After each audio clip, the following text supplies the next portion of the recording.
दोस्तों, आज का वीडियो मेरे दोस्त संजीव के साथ हुए हादसे के बारे में है।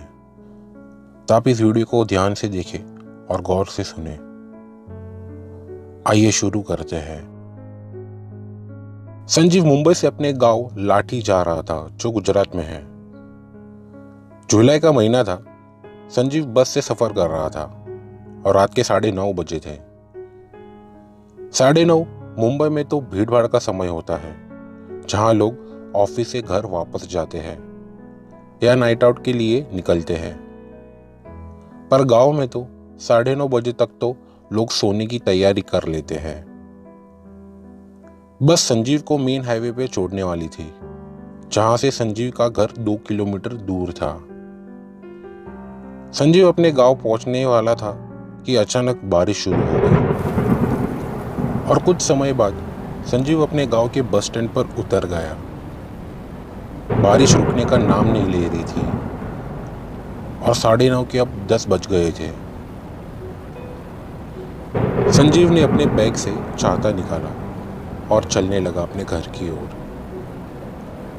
घर तक का रास्ता पूरा शांत था, सिर्फ बारिश की तेज बूंदी की आहट आ रही थी।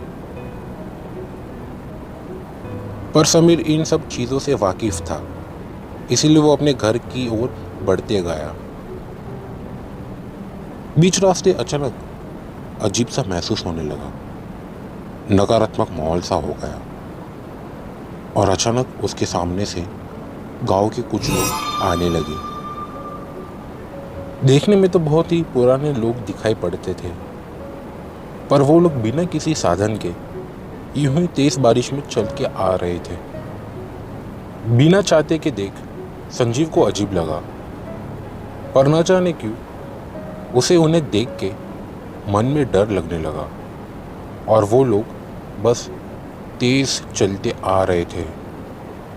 ये देख संजीव उन्हें रास्ता देने के लिए रुक गया और बगल से चलने लगा, मानो उन लोग के लिए संजीव अदृश्य था।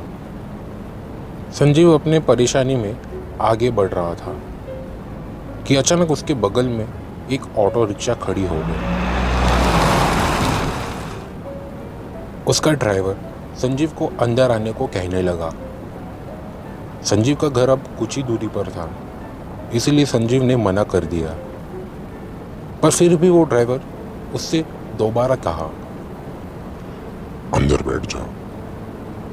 पता नहीं पर क्यों संजीव ने उसकी बात मान ली और रिक्शा में बैठ गया। ड्राइवर ने तुरंत ही रिक्शा चालू करी और आगे बढ़ने लगा। कुछ मिनटों बाद उसने संजीव को उसके घर छोड़ दिया, संजीव के कहे मुताबिक। उतरने के बाद संजीव को अब ठीक लगा और वो राहत की सांस लेते उसने वॉलेट से 50 की नोट निकाली कि तब उस ड्राइवर ने कहा, इसकी कोई ज़रूरत नहीं, मैं सिर्फ मेहनत की खाता हूँ। आपको छोड़ना मेरा फर्ज था। समीर को थोड़ा अजीब लगा। उसने कहा, फर्ज? मैं समझा नहीं। तब उस ड्राइवर ने जो कहा वो सुन के संजीव के होश उड़ गए।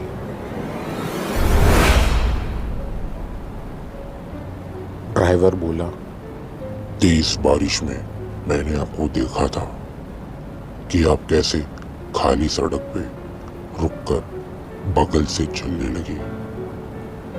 मुझे लगा शायद आपको मदद की जरूरत है। खैर, नहीं चाहिए पैसे। शुभ रात्रि। और वो ड्राइवर रिक्शा लेकर चला गया। तो ये थी मेरे दोस्त संजीव की आप बीती। अगर आपको ये कहानी अच्छी लगी हो तो प्लीज़ लाइक, शेयर और सब्सक्राइब ज़रूर कीजिए। धन्यवाद।